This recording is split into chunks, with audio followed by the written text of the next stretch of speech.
família. E nesses anos todos aí, então, dentro do meu mestrado em educação, eu relato o meu credo pedagógico, ou seja, que é tudo aquilo que eu fui desenvolvendo e acredito que deu certo para orientar adolescentes. Então, elo de ligação dentro da escola. Como eu já disse para vocês, o orientador, ele faz a ligação, ele faz a ponte dentro da escola. Ele é harmonizador da vida escolar. Ele tem que estar identificado com o seu trabalho. Ele tem que ser dedicado e paciente. Nada mais do que você tem que ter muita paciência para orientar jovens.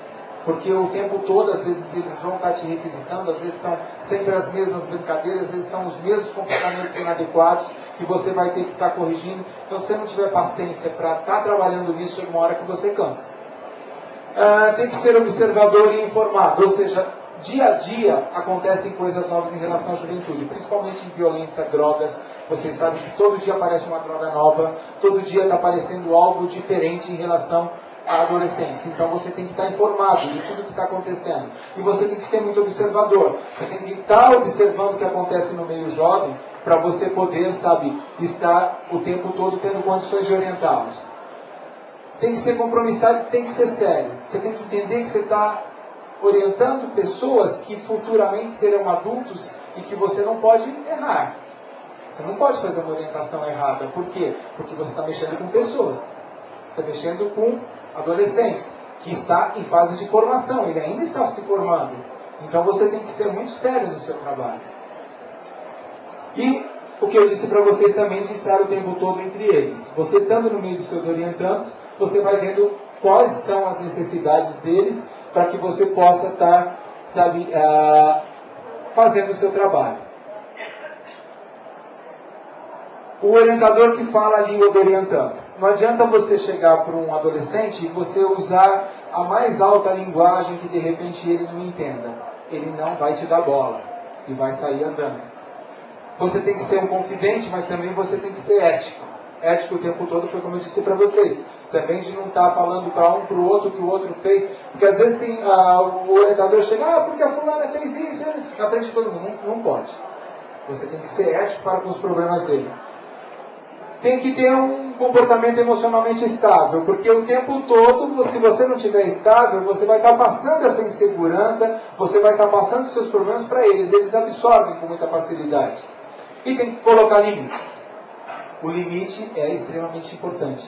Mas foi como eu disse para vocês, sempre procurei colocar o limite, explicando o porquê, deixando bem claro por que não poderia, falando com bastante suavidade, não dando altas broncas, mas explicando o porquê não poderia aquilo. Tudo, até uma suspensão, ela tinha que vir com uma explicação, para ele aceitar porque você estava dizendo não. Você tem que encorajar os jovens para que eles possam estar construindo o futuro de amanhã, porque são os jovens, são os adolescentes que vão estar construindo o nosso amanhã. Então você tem que encorajá-lo, a poder ser um adulto que vá acreditar no amanhã, crescer no amanhã. Você tem que estimular a aprendizagem dele, você também tem que estimular a criatividade. Então, o tempo todo, porque o adolescente é muito criativo. Então, se toda vez você cortar essa criatividade dele, toda vez você der um corte, então o que acontece? Ele vai ser que nem aquele menino da flor, que ele pintava a flor e a professora queria que fizesse de um jeito que ele vai sempre sentar. Você tem que estimular, tem que deixar ele ir para frente. E você tem que acreditar na adolescência, ou seja, um orientador de adolescente tem que acreditar no mundo jovem, tem que acreditar que realmente é energia, é vida. A adolescência é vida, você tem que acreditar nisso. Existe uma cultura dentro da adolescência, você tem que saber entrar nessas tribos. Então tem a tribo dos Mauricinhos, das Patricinhas, tem a tribo dos nerds, tem a tribo dos skatistas, dos surfistas. Então você tem inúmeras tribos, Existem inúmeras culturas. Então no início o que acontece? Você não vai... Se você chegar no meio dos nerds, falando como falam os skatistas, você está fora, não vão nem te olhar. E vice-versa. Então você tem que saber onde está cada adolescente e você ter a linguagem para estar se comunicando com cada grupo. Você tem que ter respeito a eles, respeitar o conflito que cada um te apresentar, porque às vezes fala assim, bobagem, coisa de jovem, isso passa. Não é assim. Para ele, naquele instante, o conflito, o problema que ele está te trazendo, é o mais importante do mundo. Pode ser uma grande besteira para você, mas para ele, naquele instante, é a coisa mais importante do mundo. Então você tem que ter respeito aos problemas dele. E você também tem que ajudá-los a adquirir uma autoconfiança. Ele tem que acreditar nele, ele tem que acreditar que ele é capaz, ele tem que acreditar de que ele pode chegar e ir em frente. E que ele, não entendo física. Não, você tem que mostrar para ele que ele pode entender física, desde que ele se dedique, desde que ele se participe, está entendendo? Que ele preste atenção na aula, que ele tire as dúvidas com o professor, para que ele possa adquirir confiança em tudo que ele quiser fazer. Você tem que ser um encorajador. Com muito carinho, com muito afeto para esses adolescentes, você tem que encorajá-los a descobrir os seus caminhos e a seguir os seus caminhos. Como eu disse para vocês, a energia dos adolescentes ela é transformadora, tá? Porque a adolescência se transforma o tempo todo. Então, você tem que acreditar nisso e você estar ajudando. E a família e a escola, ela é o chão firme. São as duas instituições que eles mais criticam, que eles mais abominam, vamos dizer assim. Mas são as duas instituições para onde eles partem correndo na hora que eles estão com problema. É onde eles se sentem seguros. É onde, sabe, de repente, eles vão ter o porto seguro deles e o chão firme. E eu também, até por mim, eu sempre acreditei que a gente tem que desenvolver no adolescente a sua espiritualidade. Você tem que fazer com que os seus jovens acreditem em alguma coisa. Não estou dizendo qual a religião. Se vai ser a católica, se vai ser evangélica, se vai ser espiritismo. Ou para um pai ateu, que o filho não acredita em nada, mas acredite em algo maior. Como algo transformador. Algo transformador dessa energia, onde ele possa estar acreditando em alguma coisa, onde ele possa temer alguma coisa, onde ele possa, na hora que ele não estiver bem, ele possa estar procurando essa ajuda lá atrás. E é um ser maior. Então eu creio na espiritualidade do adolescente. E também, esse sempre foi um credo muito, vamos dizer assim, até na minha época quando foi na minha banca de mestrado, era o que muito eles me questionavam. A capacidade do adolescente se autogovernar. Ele tem capacidade sim para se autogovernar. Desde que você esteja por trás, só dando as dicas para ele de como ele tem que seguir os caminhos dele e conseguir chegar num lugar. Porque muitos adolescentes, às vezes, não precisam tanto do orientador como outros. Outros são mais carentes, vão necessitar mais de você. E tem garotos que passam pela escola que às vezes você nem percebe ele. Por quê? Porque ele é uma pessoa que ele vai o tempo todo, ele já está direcionado, ele se autogoverna e ele chega lá. E depois você ouve falar que deu muito certo. E também ele tem que se conhecer para se desenvolver. É importante que você desperte nele a condição de ele estar se conhecendo, tá? Para que ele possa desenvolver. A afetividade do adolescente é uma coisa que está ali. O tempo todo ele está trocando com você essa afetividade entre os colegas. Então o adolescente ele é muito afetivo. E ele precisa também que você seja receptivo a isso.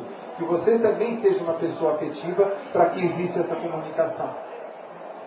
O pedido de socorro. Às vezes você está vendo comportamentos que acontecem dentro da escola que são, você fala assim, é indisciplinado. Não, às vezes está pedindo socorro, às vezes as coisas não estão bem dentro da casa dele, às vezes as coisas não estão bem com a namorada, ou às vezes ele está entrando por algum caminho que não está legal para ele. E aí depois vem na arte. Eu acho que orientar adolescentes é uma arte. Então por isso que a gente tem que acreditar que é um trabalho que exige muito da gente e a gente tem que ser artista o dia inteiro naquilo que está fazendo. Porque a cada hora você tem que estar descobrindo maneiras novas de poder estar fazendo se entender e poder estar se comunicando e sendo aceito. Tá?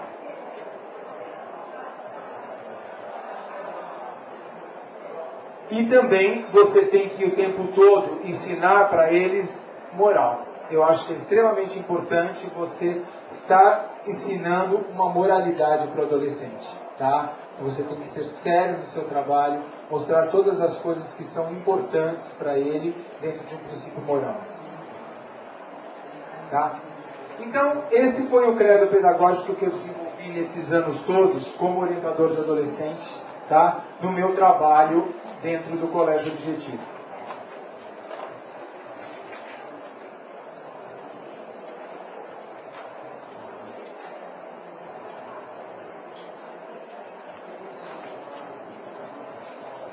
Agora, por que esse trabalho deu certo? Foi como eu falei para vocês já anteriormente. Porque eu gosto muito do que eu faço, eu acredito naquilo que eu faço, eu procuro estar sempre me atualizando, me informando, para que você possa fazer um bom trabalho, tá? Sempre me preparando.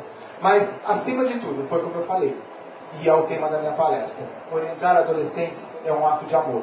E esse é um amor do dia a dia, onde cada ano entram pessoas novas na sua vida, e cada ano saem pessoas da sua vida. Então você tem que entender que você está ali, aquele vínculo vai ser naquele período que eles estão com você. Depois eles saem, eles voltam até para te visitar. Mas eles entraram na sua vida, ficaram aquele período com você na sua vida, e depois eles saem da sua vida.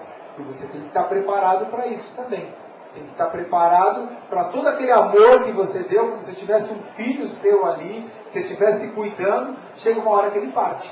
Ele ganha o mundo. E você tem que estar, preparado para isso e ter feito o melhor para ele. Você tem que ter dado todo o teu amor como uma mãe, como um pai dá para o seu filho. Tem que ter orientado no melhor que você iria querer para o seu filho, você querer para o filho dos outros que está ali sob sua responsabilidade, e você gostar do seu trabalho.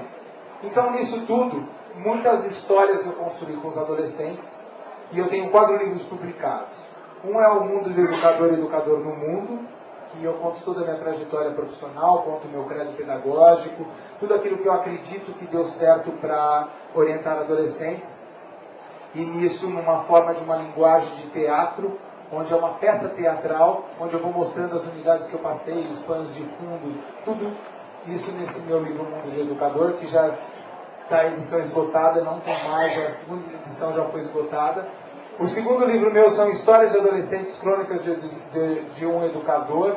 São 116 histórias que eu conto de atendimentos, de história, de estudo de caso, tá? Se alguém se interessar, aí na saída tem esses livros para vender.